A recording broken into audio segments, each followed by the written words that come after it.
My name is Rishika Patel and I welcome you all to Rau's academy. दोस्तों UPSC का prelims बहुत पास आ रहा है और इस टाइम पे प्रीवियस ईयर क्वेश्चंस को एनालाइज करना बिकम्स वेरी इंपॉर्टेंट, क्योंकि जब आप ये प्रीवियस ईयर क्वेश्चंस को एनालाइज करोगे तब आपको समझ आएगा कैसे स्टेटमेंट्स तक रिपीट होते हैं, कैसे क्वेश्चंस रिपीट हो रहा है यूपीएससी में। So today we will analyse the entire previous year questions that are asked by the UPSC. Fundamental duties और डीपीएसपी के चैप्टर से कौन कौन से प्रीवियस ईयर क्वेश्चंस पूछे गए हैं, ठीक है, कैसे क्वेश्चंस पूछे गए हैं, कौन से स्टेटमेंट्स पूछे गए हैं और कैसे रिपीटेशन हुआ है इन स्टेटमेंट्स का, ये भी समझेंगे। चलो पहला क्वेश्चन 2025 में ही क्वेश्चन आया। The provision of the constitution of India stated under separation of judiciary from the executives in public service of the state. क्या एक डीपीएसपी है? यस है ना, तो डीपीएसपी है separation of the judiciary from the executive. Article 50, article 50 क्या बोलता है? यही बोलता है separation of judiciary from the executives in the public service of the state. This is a DPSP, this is true. Valuing and preserving the rich heritage of a composite culture, ये एक fundamental duty है हमारी, एक fundamental duty है कि हमें value करना चाहिए हमारे जो कंपोजिट कल्चर है, हमारा जो रिच हेरिटेज है, we need to value it, we need to preserve it. So this is a fundamental duty, this is also true. Prohibition of employment of children below the age of 14 years in factories, a fundamental right, yes, article 24, article 24 prohibit करता है employment of children below the age of 14 years, है ना, तो ये हमारे एक fundamental right है, right against exploitation का पार्ट है। सो तीनों ही सही है। How many of the above pairs are correctly matched? तो all three of them are correctly matched. 2025 में इतना इजी क्वेश्चन था, अगर आपने लक्ष्मीकांत अच्छे से पढ़ी हो तो ये तो बहुत ही इजी क्वेश्चन है, ठीक है। Under the Indian constitution the concentration of wealth violates, concentration of wealth violate करता है किसको? Right to equality, DPSP, right to freedom या कॉन्सेप्ट ऑफ वेलफेयर को। So the concentration of wealth जो है वो डीपीएसपी को वायलेट करता है। हमारे आर्टिकल 39 जो कि डीपीएसपी है उसमें कॉन्सेंट्रेशन ऑफ वेल्थ को प्रिवेंट करने की बात की गई है ना, तो कॉन्सेंट्रेशन ऑफ वेल्थ को प्रिवेंट करने की बात की गई है, तो concentration of wealth is violating article 39, that is a DPSP. So correct answer क्या हो गया? बी हो गया, ठीक है। Next, which part of the constitution of India declares the ideals of welfare state? आगे भी देखोगे जब हम पुराने क्वेश्चंस में जाएंगे तो वेलफेयर स्टेट का जो आइडिया है ये बार बार पूछा गया है, तो ये रिपीटेड क्वेश्चन है जो कि यूपीएससी बार बार पूछता है। सो वेलफेयर स्टेट का जो आइडिया है वो हमने डीपीएसपी से लिया हुआ है, सो करेक्ट आंसर जो है वो ए है, ठीक है। With reference to the provisions contained in Part 4 of the Constitution of India, which of the following statements are correct? They shall be enforceable by the court. Part 4 किससे deal करता है? Part 4 जो है वो हमारा DPSP से deal करता है। तो क्या DPSPs enforceable हैं in the court? No, they are not enforceable in the court. They shall not be enforceable by any court. अब देखो इन दोनों स्टेटमेंट में they shall be enforceable by the court and they shall not be enforceable by any court, ये दोनों एकदम opposite statements हैं, है ना, तो दोनों एक साथ कभी भी सही नहीं होंगे। एक बोल रहा है कि इन्फोर्सेबल है, एक बोल रहा है नहीं है, सो दोनों एक साथ नहीं होंगे सही। लेकिन जब आप समझोगे यूपीएससी कैसे क्वेश्चन पूछता है तो आपको समझ आएगा कि दोनों में से एक जरूर सही होगा, दोनों एक साथ कभी सही नहीं होंगे क्योंकि एकदम ऑपोजिट क्वेश्चन स्टेटमेंट्स हैं, लेकिन दोनों में से एक जरूर सही होगा। They shall be enforceable by the court, they shall not be enforceable by the court. अगर आपको डीपीएसपी पता है तो आपको पता होगा कि they shall not be enforceable by the court. देखते हैं आगे। The principles laid down in the part are to influence the making of law by the state. Yes, सही बात है, जो भी प्रिंसिपल्स इस पार्ट 4 में है, डीपीएसपी में है, वो जो है वो लॉ मेकिंग को, स्टेट की लॉ मेकिंग को इन्फ्लुएंस करते हैं। That is true, very general statement, सबको पता है। सो ये सही है, ये सही है, सो 2 and 3 आर करेक्ट, ठीक है। So correct answer is D, that is 2 and 3, ठीक है। Next, other than the fundamental rights, which of the following parts of the constitution reflects the principles and the provision of universal declaration of human rights? 1948 का जो universal declaration of human rights है उसमें fundamental right के अलावा कौन कौन से provisions, कौन कौन से पार्ट्स में जो है वो बेसिक ह्यूमन राइट्स की बात की गई है? क्या प्रीएम्बल में की गई है? यस, प्रीएम्बल जो है वो सिक्योर करता है justice, social, economic, political equality की बात करता है ना। तो यहाँ पे प्रीएम्बल में बात की गई है ह्यूमन राइट्स की। डीपीएसपीज, क्या डीपीएसपीज बात कर रहा है? Yes, DPSP is talking about the welfare, ST, SC जो वर्कर्स हैं उनके वेलफेयर सबकी बात कर रहा है, कंसंट्रेशन ऑफ वेल्थ को रोकने की बात कर रहा है, इक्विटेबल डिस्ट्रीब्यूशन ऑफ रिसोर्सेज की बात कर रहा है ना, right to work, right to education, right to public assistance की बात कर रहा है। तो डीपीएसपी में भी ह्यूमन राइट्स की बातें लिखी हुई हैं। सो this is also correct. And fundamental duties, क्या आपकी फंडामेंटल ड्यूटी है कि जो फीमेल है उसकी डिग्निटी को मेंटेन करना? यस, है ना। सो ऐसी कोई भी चीज ना करना जो कि फीमेल के अगेंस्ट में डेरोगेटरी हो। यस, सो फंडामेंटल ड्यूटीज में भी there is the concept of human rights that is mentioned. So all the 3 are correct. So correct answer क्या हो गया? 1, 2 एंड 3। अगर कॉमन सेंस से भी सोचोगे तो भी आपको ये समझ आ जाएगा, अगर universal declaration of human rights आपने पढ़ा ना भी होती, right. Next question. Which principle among the following was added by the DPSP by 42nd constitutional amendment? देखो 2017 में क्वेश्चन पूछा, 42nd constitutional amendment के थ्रू कौन सा प्रोविजन को ऐड किया गया? Equal pay for equal work for both men और वुमेन, नहीं, 42nd के थ्रू ऐड नहीं किया गया था। Participation of workers in the management of industries, that is true. So ये जो participation of workers in the management of industries था, this is added by the 42nd constitutional amendment. So correct answer जो है वो B हो गया लक्ष्मीकांत का, as it is factual सवाल है। So correct answer is B. Now with reference to the constitution, the DPSP constitutes limitations upon the legislative function, executive function. Which of the above statement is correct?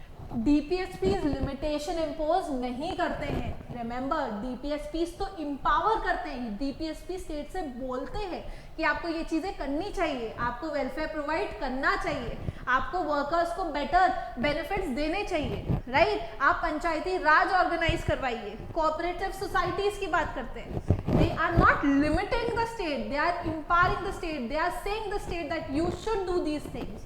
ठीक है, तो DPSPs are not a limitations, तो neither 1 nor 2 correct हो गया। अगर आपको समझ आया हो कि DPSPs limitations नहीं इम्पोज करते, तो आप आंसर तक पहुंच जाते हैं। सो correct answer is D, that is neither 1 nor 2. Which of the following statement is are true of the fundamental duties of the Indian citizens? A legislative process has been provided to enforce these duties. Nahi, this is not true. They are correlative to legal duties. Fundamental duties are not correlative to legal duties. So correct answer जो है वो neither 1 nor 2, दोनों ही जो है वो गलत है। ठीक है। Now, in the context 2017 में फिर से एक question, which one of the following is a relationship between rights and duties? Rights and duties का क्या relationship है? देखते हैं। Rights are co-relative with duties, ठीक है। Rights are personal and hence independent of the society and the duties. नहीं भाई, ऐसा है, rights are independent of the society, आपको जो चाहे आप कर सकते हो, सोसाइटी से फर्क नहीं पड़ता है, आपकी ड्यूटी से फर्क नहीं पड़ता। That is not true. Common sensically भी ये जो है वो एलिमिनेट हो जाता। Next, rights not duties are important for the advancement of the personality of citizens, that is not true. ऐसा नहीं है कि सिर्फ rights important है, duties का कोई भी महत्व नहीं है, that is wrong. तो ये भी eliminate हो गया। duties and not rights are important for the stability of the state, that is also not true. दोनों ही rights and duties both are equally important and rights are correlative to duties. मतलब आपके पास अगर अधिकार है तो आपकी कुछ जो है वो duties भी है towards the state, ठीक है। सो करेक्ट आंसर जो है वो ए हो गया।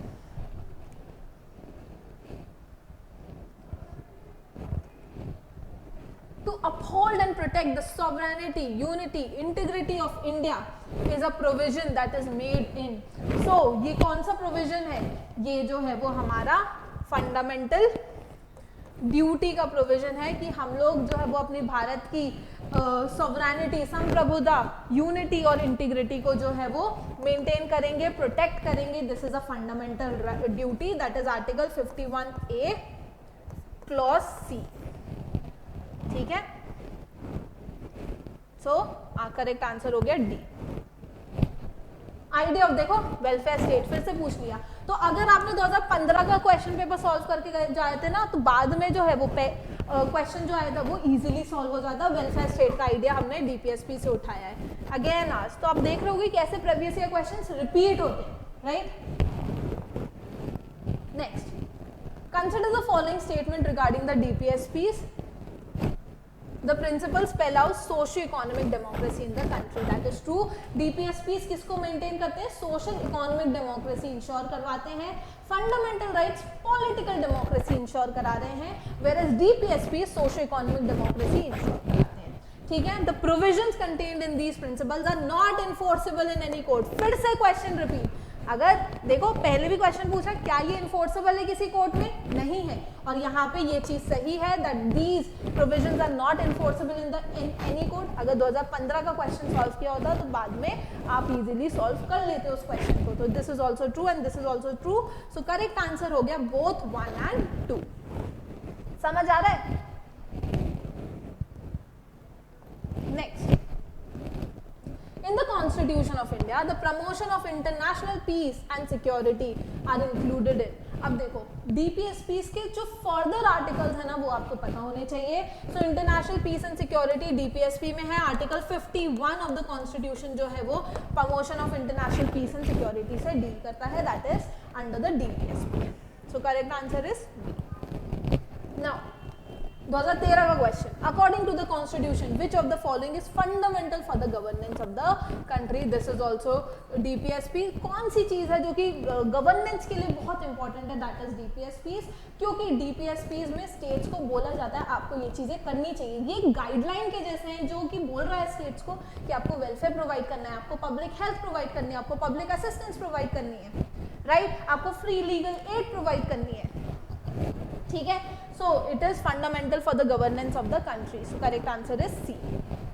Next, 2012 का question, to preserve the rich heritage of our composite culture, which of the following is are among the fundamental duties? अब कौन सी इसमें से fundamental duty है?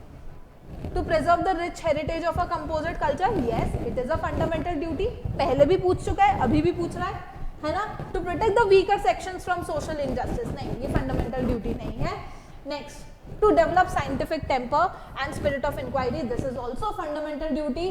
To strive towards excellence in all spheres of individual and collective activity, this is also fundamental duty. So 1, 3 and 4 जो है वो fundamental duties हैं, 2 जो है वो फंडामेंटल ड्यूटी नहीं है। सो करेक्ट आंसर हो गया C. Next, consider the following provisions under the DPSPs as enshrined in the Constitution of India. Securing for citizen of India a UCC, organizing village panchayats, promoting cottage industries in rural areas, securing for all the workers a reasonable leisure and cultural opportunities. Question क्या है? Which of the above are Gandhian principles reflected in the DPSPs? इन चारों में से Gandhian principal कौन सा है? सो गांधी जी जो है वो पंचायत, विलेज पंचायत ऑर्गेनाइज करने की बात करते थे, कॉटेज इंडस्ट्रीज को रूरल एरियाज में प्रमोट करने की बात कर रहे थे। सो 2 and 3 जो है वो गांधीयन प्रिंसिपल है। तो करेक्ट आंसर हो गया बी। ठीक है, यूसीसी जो है वो लिबरल इंटेलेक्चुअल प्रिंसिपल है, right, securing for all the workers reasonable leisure and cultural opportunities, ये एक सोशलिस्ट प्रिंसिपल हो गया, राइट। सो करेक्ट आंसर जो है वो अपना बी हो गया। नेक्स्ट, 2011 का question, under the constitution of India which of the following is not fundamental duty to vote in public election? क्या आपको वोट देना एक फंडामेंटल ड्यूटी है? This is not a fundamental duty. So correct answer automatically आ गया। तो भी हम क्वेश्चन देख लेते हैं। टू डेवलप साइंटिफिक टेम्पर, पहले भी पूछ चुका है। To safeguard public property, yes, this is your duty. To abide by the constitution and respect its ideals, this is also your fundamental duty. ठीक है, तो कौन सी नहीं है? वोट देना, इलेक्शंस में वोट करना is not your fundamental duty. ठीक है, फंडामेंटल ड्यूटीज कौन से पार्ट में है? फंडामेंटल ड्यूटीज जो है वो part 4A of the Indian constitution में मेंशन्ड है। स्वर्ण सिंह कमेटी के रिकमेंडेशंस पे जो है वो फंडामेंटल ड्यूटीज का चैप्टर जो है वो ऐड किया गया था। ठीक है, तो फंडामेंटल ड्यूटीज आर्टिकल 51A से डील करती है। ठीक है, next, to the Constitution of India, consider the following: fundamental rights, fundamental duties, DPSPs. Which of the above provisions of the Constitution are fulfilled by the National Social Assistance Program launched by the Government of India? तो national social assistance programme में कौन से जो है वो provisions जो है वो फुलफिल, इनमें से कौन से प्रोविजंस को फुलफिल किया गया होगा? सो डीपीएसपीस के जो प्रोविजंस है उनको फुलफिल किया होगा नेशनल सोशल असिस्टेंस प्रोग्राम में, है ना? सो करेक्ट आंसर जो है वो, करेक्ट आंसर क्या हो गया? बी हो गया, दैट इज 3 ओनली, है ना? तो डीपीएसपीस के प्रोविजंस को फुलफिल किया होगा, 2010 का क्वेश्चन था। नेक्स्ट कॉमन सेंसिकल क्वेश्चन है ना? थोड़ा सा लॉजिक समझ आए कि डीपीएसपीज इन्फोर्सेबल नहीं होते in the court of law, ठीक है? डीपीएसपीज जो है वो कोई लिमिटेशन प्लेस नहीं कर रहे हैं स्टेट्स के ऊपर, वो तो एम्पावर कर रहे हैं स्टेट्स को कि आपको ये चीजें करनी चाहिए, वो सोशो इकोनॉमिक डेमोक्रेसी लाने की कोशिश कर रहे हैं, ठीक है? जो भी प्रोविजन, जो भी आर्टिकल्स हैं अंडर डीपीएसपीज याद है, कौन सा गांधीयन प्रिंसिपल है, कौन सा लिबरल इंटेलेक्चुअल प्रिंसिपल है, तो ये जो है ना ये आपके लिए केक वॉक होगा, ठीक है? चलो, which of the following is are included under the DPSP? Prohibition of traffic in human being and forced labor, अरे ये तो आर्टिकल 23 है, फंडामेंटल राइट है, ये डीपीएसपी नहीं है, 1 हटा दो। दूसरा देख लेते हैं, prohibition of consumption except for medical purposes, intoxicating drinks and of other drugs are injurious to health. This is true, ये गांधीयन प्रिंसिपल है, आर्टिकल 47 जो है वो इससे डील करता है। सो करेक्ट आंसर जो है दैट इज B2 ओनली, ठीक है? The purpose of the inclusion of DPSP is to ensure socio and economic democracy. देखो फिर से रिपीट हो गया क्वेश्चन, पहले स्टेटमेंट आए एक सोशो इकोनॉमिक डेमोक्रेसी, अब आंसर हो गया पूरा ही कि socio economic democracy DPSP ensure करवा रहे हैं, ठीक है? 2002 का क्वेश्चन। सो अगर आपने पहले के क्वेश्चंस अच्छे से पढ़े हो ना, अच्छे याद हो, तो आगे के क्वेश्चंस जो है वो बहुत इजी हो जाते हैं क्योंकि इतना रिपीटेशन है। Next, which one of the following articles of the DPSPs deals with the promotion of international peace and security? कितनी बार क्वेश्चन पूछ चुका है से, आर्टिकल 51 जो है वो promotion of international peace and security से डील करता है, दैट इज अ डीपीएसपी, ठीक है? So these were the question जो कि फंडामेंटल ड्यूटीज और डीपीएसपी के चैप्टर से आए। आपने देखा होगा कैसे जो है वो क्वेश्चन रिपीट हुए हैं अगेन एंड अगेन, ठीक है? सो आई होप आपको ये चीजें समझ आई होंगी। प्रीवियस ईयर क्वेश्चंस को अच्छे से एनालाइज करो, किसी भी टॉपिक को पढ़ने से पहले उसके 10 साल के प्रीवियस ईयर क्वेश्चंस देखो, कहाँ से क्वेश्चंस आते हैं, कौन से टॉपिक पे ज्यादा फोकस करने की जरूरत है। Thank you everyone, all the very best for exam.